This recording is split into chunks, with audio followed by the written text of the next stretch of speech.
What if starting over didn't mean losing everything you built? This season is not about reinvention. It's about alignment. Nothing we did yesterday is gone.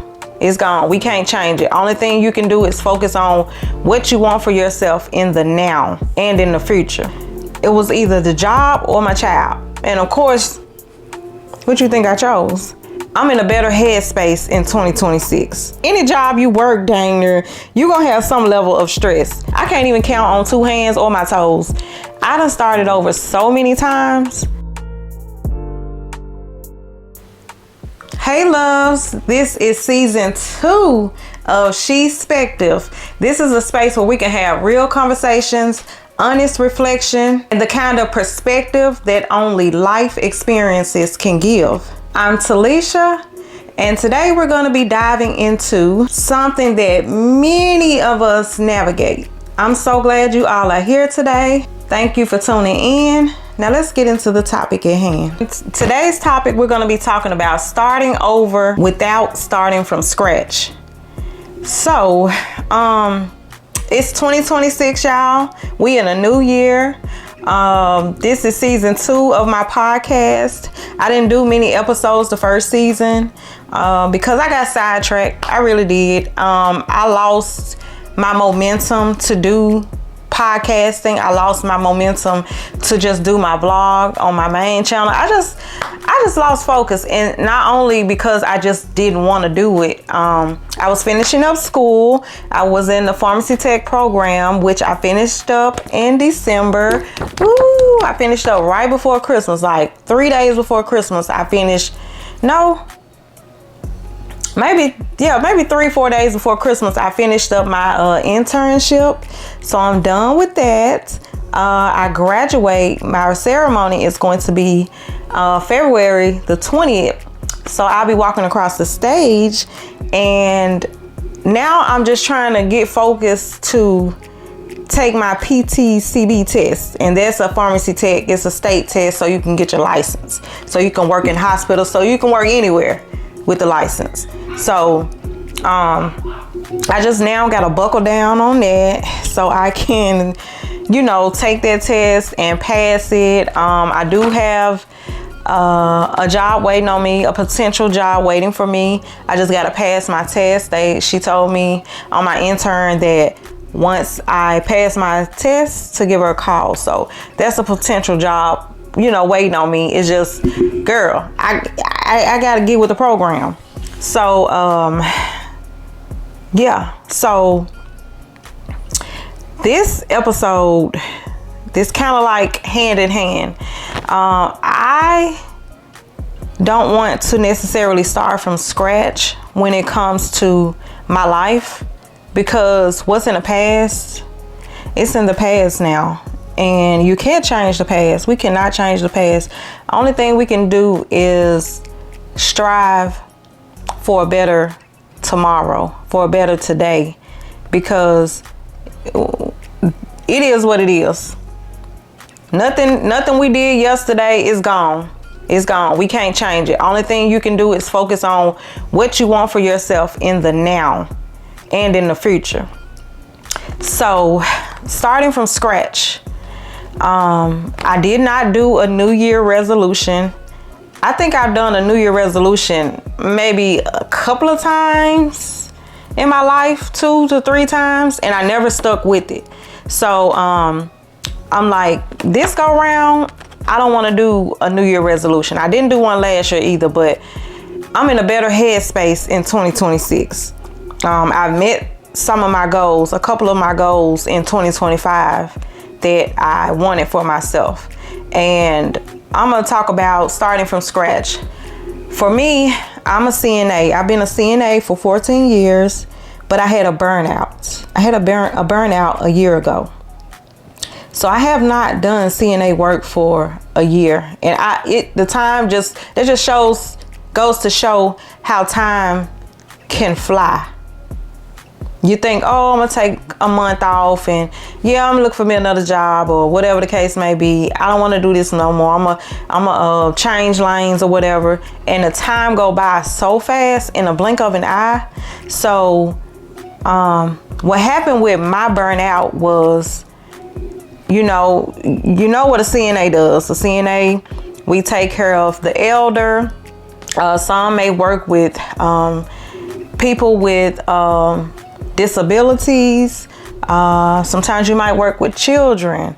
It just all depends. And so I got burnt out.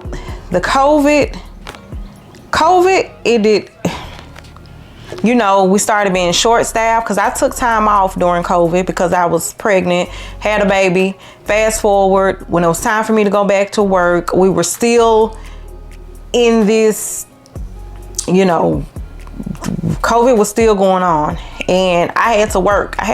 So I was working in a hospital, and a lot of times we were short-staffed, and you gotta try to protect yourself from getting sick, and you having 3, 4, 5 patients with COVID, with the flu, with pneumonia, and it can be stressful because at one point, people were not making it out of the hospital. People weren't surviving, especially in the beginning. So it was a scary thing. I ended up hurting myself on the job. So, I was on light duty and stuff like that. I have an autistic son. He's 5 now. He turned 5 in November. And, if autistic people,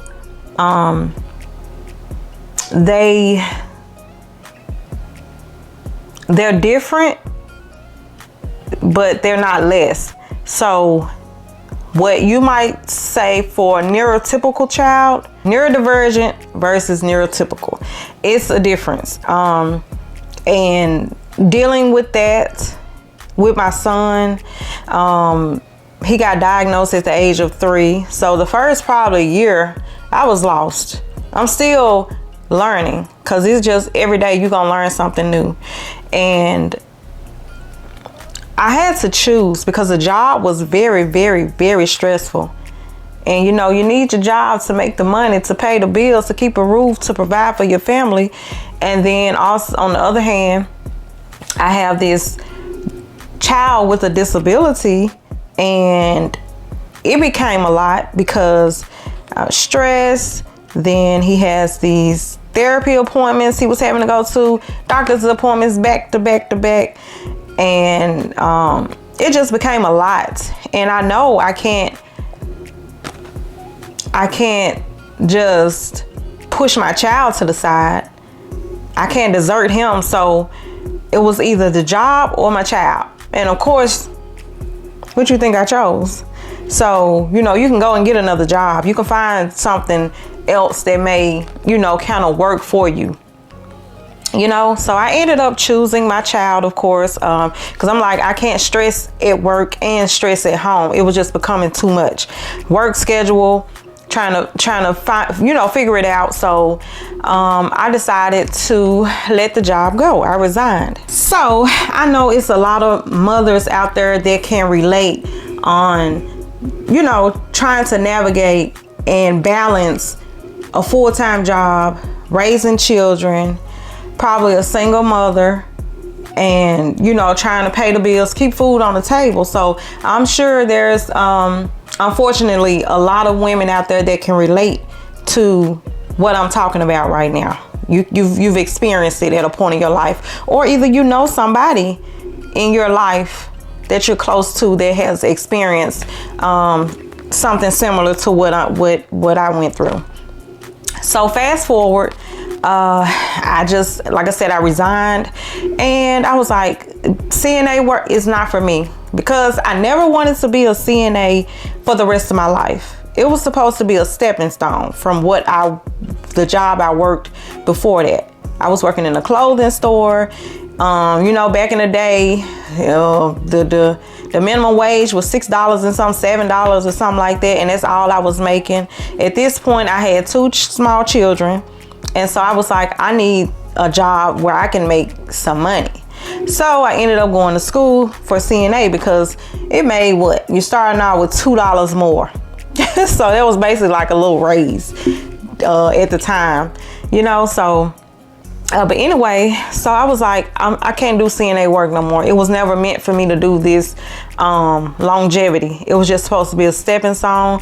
So fast forward, last year, 2025, I started pharmacy tech, the pharmacy tech program in July. I have a couple of people in my family that are pharmacy techs, and that wasn't my first choice to go with.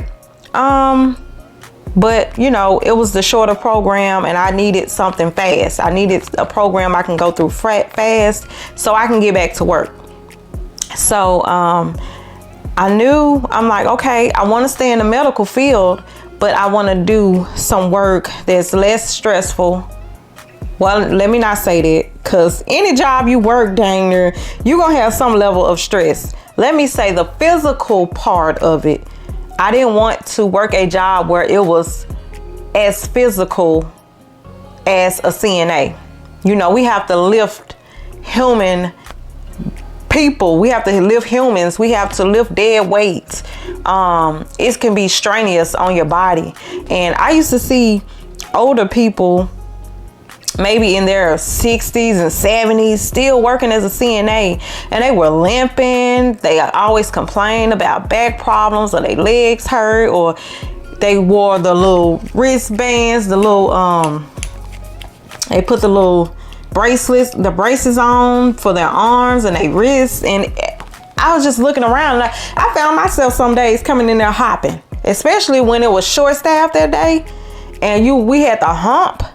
And then come in the next day, wake up that next morning or two, and your body is sore. And then I found myself hopping around and talking about, I'm like, ooh, this ain't for me no more. I got a burnout. I never have been the type that brings my personal life into work. No matter if I woke up that morning and it was a bad morning before I walked out the door, when I walk into my workspace, you would never know that I had a bad day at home, or that I had a bad day that night before. You would never know, because I'm just the type, I'm going to laugh, I'm going to smile, and I'm going to do my job. And when I clock out, I'm going to go back to my regular life. I'm going to go back to my personal life. And, you know, so it just became too much. So I had to start over, not from scratch, but from where I was at that point. I wanted to stay in the medical field, and I chose that program. Fast forward, I finished it, and this is just something I want to do. It's less, the stress, it ain't going nowhere. Like, but it's what you make of your job. You can't let the job swallow you whole. Like, just go in, do your job, and for me, just, I try not to look at it as a job, you know, like, oh, this is just a job. Like, I'm going to make the best of my situation wherever I am. I'm going to speak positive over myself, over my job. I'm going to pray and just look at it like somebody else is in a worse situation than you, type of thing, you know, because sometimes you got to do a reality check on yourself, you know. And so that's me starting over, just not going all the way from scratch. Like, I didn't change my whole lane as far as my career. I switched lanes, but I stayed on the same path. So yeah, so I'm excited for this next chapter. Like I said, sometimes change is good. Change is good. It's not a bad thing, especially if you're trying to better yourself, whatever it might be, physically, mentally, emotionally, your education, your career, your getting a closer relationship with God, whatever it is in your life that you want to better, and you got to make change. Okay, change. And I know it's always, people always say easier said than done.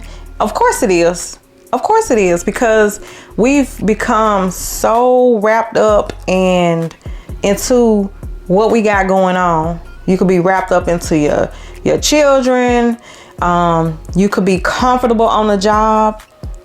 comfortable in whatever it is that you need to change. We get so comfortable and we think like, oh, well, I just stay here because I know the people, I know the job, I've been here this amount of years. I don't care if I've been somewhere for 10 years. If it's causing me my peace,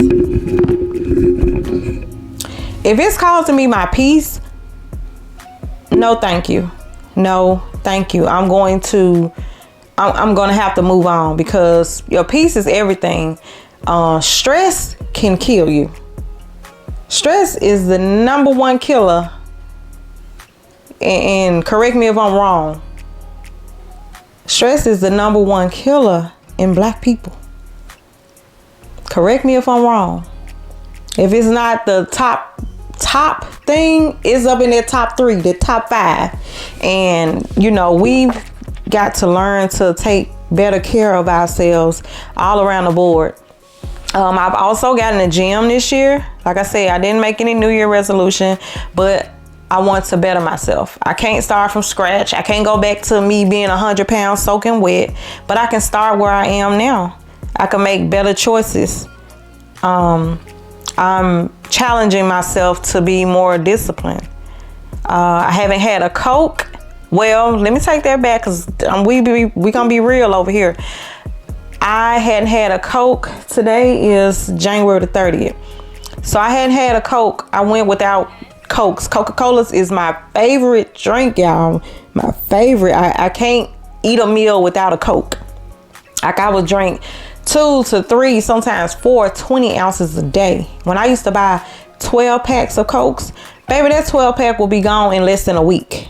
It was that bad. So I just, said last year in December, I was like, I want to start slowly making some changes. I don't want to make anything drastic.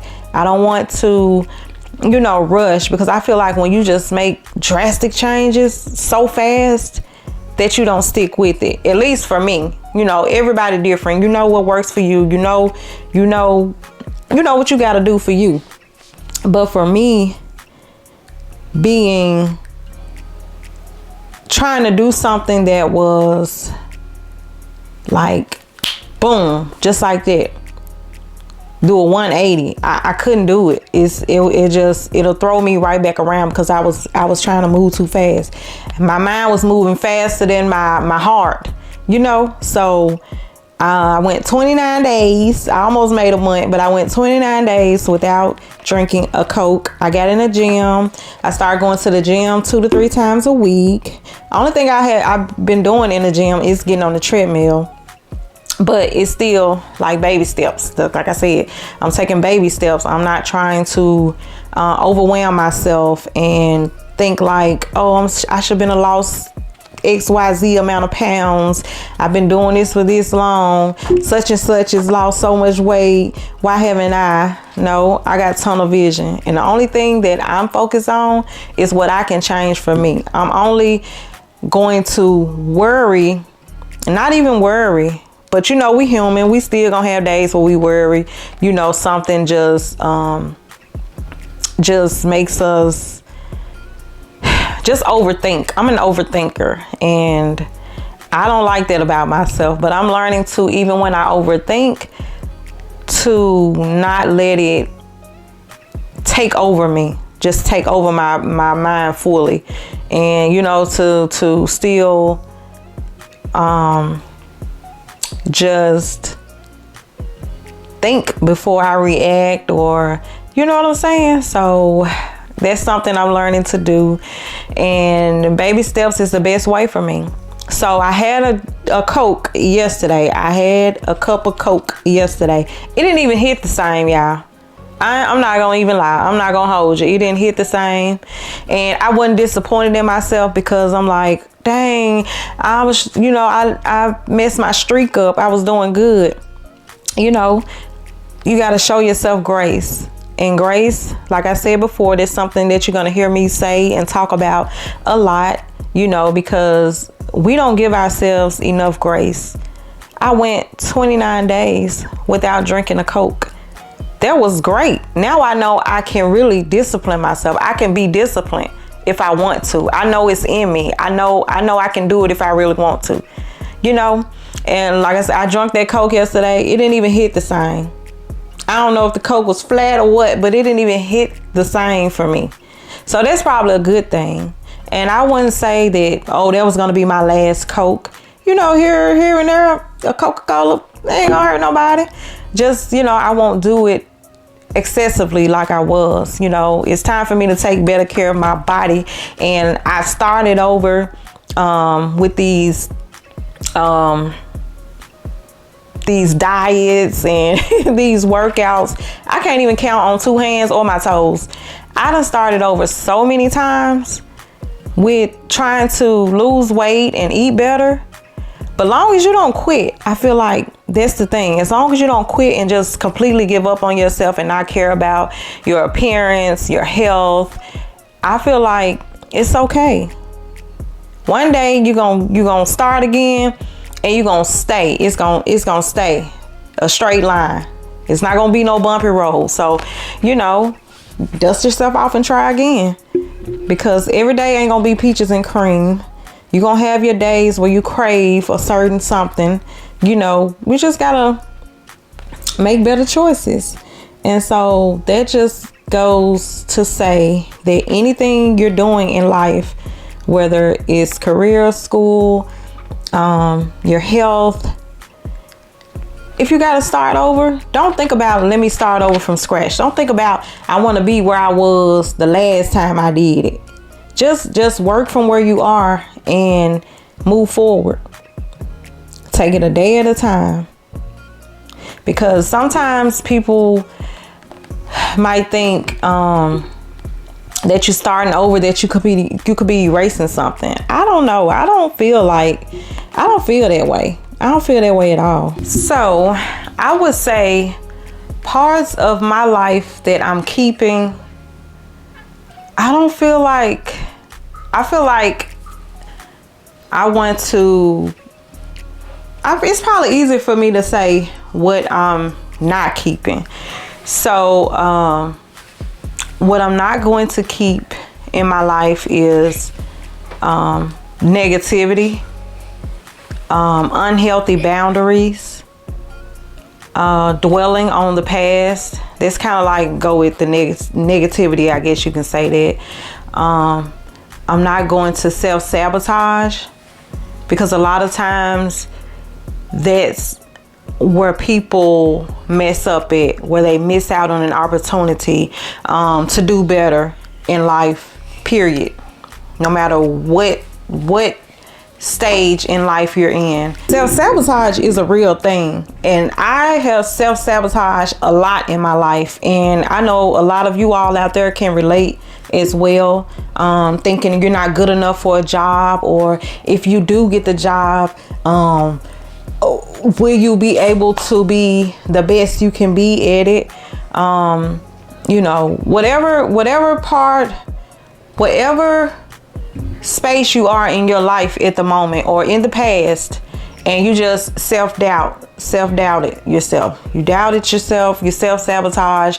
You probably could have been a lot further. You probably could have been a CEO of a company, of your own company, or, you know, been the top entrepreneur, or whatever it is in life, the best mom, whatever. And we just self-sabotage those thoughts in our head, that little man on the shoulder, just feeding us all this negativity, this negative energy, and just not having confidence in yourself will kill a dream quicker than a bullet.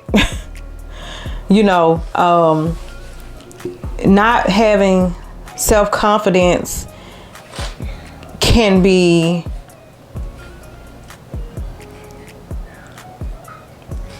pretty bad in a lot of ways, you know.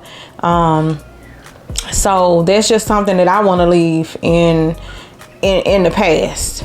I don't want to carry anything negative, anything that's been holding me back, holding me down. Relationships, you might have been in a relationship and you might feel like, you know, you don't want to leave this person because then you failed the relationship. You failed the other person. You failed yourself. And you know, most people don't like to fail. And so you're putting yourself in certain situations that is unhealthy.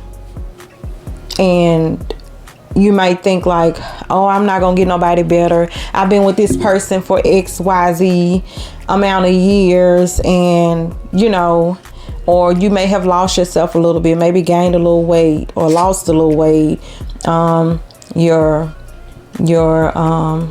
Your confidence isn't so high, your self-esteem is low, and you're just feeling like, I won't get better. You know, so that's self-sabotage as well, because you're putting yourself down, like, to say that you can't get a better person that's made for you, that makes you happy. Like,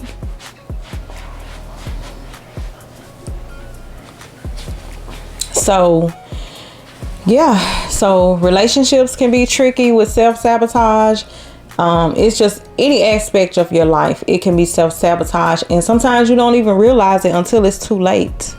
And I would say it's never too late when you're trying to make a change in a positive way. But you may, in some sense, it's too late because you've already took yourself through the mud and you went through certain things that you wish you could take back, and you can't. You just have to look at it for what it is. It's a lesson learned, and move forward. You learned a lesson. Now you know what not to do, what not to allow in your next relationship. So it's just things like that, you know, starting from scratch. You know, of course, a relationship, if you're with a new person, you're going to be in some ways starting from scratch, but you've learned so much, you've experienced so much in that last relationship. It may have been a bad one, and now you know how to love yourself, you know what to tolerate, you know how to set boundaries, you know how to catch the red flags before it gets too deep. So in your new relationship, you're really not starting over. You're gonna do better. You're just gonna start from where you are and make better choices in your relationship. And like I said, that works in all areas of life, you know. So don't look at it as, I gotta start a whole new relationship. Yeah, but this time you know how to make better decisions. Just look at it that way. This relationship, this go round, is gonna be a happy, healthy, loving, fun relationship. That's how I feel. That's what I feel like for me, you know. So yeah, and you know, experiences can change the way you rebuild. So it's not for the bad, it's not for the worse, it's for the better. So, you know, you just got to look on the bright side of things when you're going through turmoil, or, you know, just a point in your life where you're like, why is this happening to me? You know, so just give yourself grace. Don't dwell on the past. Don't dwell on yesterday. It's already done. You can't change it. You just have to move forward and aim to be the best you can be from this day forward, and not, you know, not let anything, you know, get in your path, you know. And like I said, if you backtrack, it's okay. It's okay if you eat that pizza or something and you know you're supposed to be on that diet. Just tomorrow, start fresh and pick up where you left off. That's the bottom line. Just trust your pace. Don't rush the process. That's the biggest thing, okay? Every episode, I'm going to be pulling a letter from my Sis Mail envelope. These are going to be stories and questions from women navigating and finding their way just like us. It could be, it's not going to always be somebody that sent me a DM or something. Sometimes it's just going to be the viral conversations that goes on social media between men and women. And we'll be talking about it, and I'll give my input on it. So let's pull from the Sis Mail. All right. It says, How do you know when you're growing and not just running from your old life? How do you know you're growing and not just running from your old life? I feel like you'll know that you're growing when something pops up that reminds you of your old life, whether it be trauma, a bad relationship, a job, just whatever it is, and it won't put you in a bad space. It won't make you sad or angry. You know, you can take it for what it is, and you can turn that salt into sugar. You can bring up, the past can come up, but it's about how you handle it. So if something comes up, you look at it like that was the old me. That was the old situation. I'm better now. This is the space that I'm in now. That old situation made me stronger. It made me the woman, the person that I am today. It didn't hinder me. It didn't just rip away my life, but it made me a better person. It made me stronger. It made me wiser. Now I'm making better decisions. So just to know that your past doesn't determine your future, it'll just motivate you, and you can say, yes, I went through this, and now I'm a better person. I'm a better woman. I moved on from it. It made me stronger. And yeah, so I feel like that's how you'll know if you've grown from a situation, or you just running from it, and you really haven't tried to better yourself. Like sometimes people's past can come up and they rah because you brought up their past. It made them feel some type of way. But if somebody can try to bring up your past to throw it in your face in a negative way, and you can smile and just say, yeah, I went through that. That was a chapter in my life, and it's now closed, and I'm doing better. I'm no longer bound to that situation. Then, you know, that's how you know you've grown in this situation. You've grown from the past. So that's what I feel. Okay. And y'all, this episode is my first episode of the first season, and you probably could tell I'm a little nervous. I don't know why, but I haven't been in front of the camera, like having a sit down talk in a good minute. It's been what? It's been a few months, really, because I've done some pre-recorded videos when I did my other podcast. So it's been a minute, but I'm getting back into the hang of things. And if there's any topics that you want me to talk on, or if you could relate to anything in this video, if it resonated with you, please subscribe to the channel and turn on that bell so you don't miss any episodes that I upload. I will upload every Thursday. I'm not sure about the times, but just, you know, subscribe and turn on that bell so that way you won't miss it until I can come up with like just permanent time slot. Then just look for me on Thursdays. That's why I want to get to the point where you just look for your girl to post a video. So yeah, thank you for spending time with me on SheSpective. I hope today's conversation reminded you all that your perspective matters, your growth matters, and it's okay if you have to move at your own pace. We're human. If this resonated, make sure you subscribe, and I'll see you all in the next episode. Ready for more real talk, reflection, and perspective. So until next time, stay gentle with yourself, love.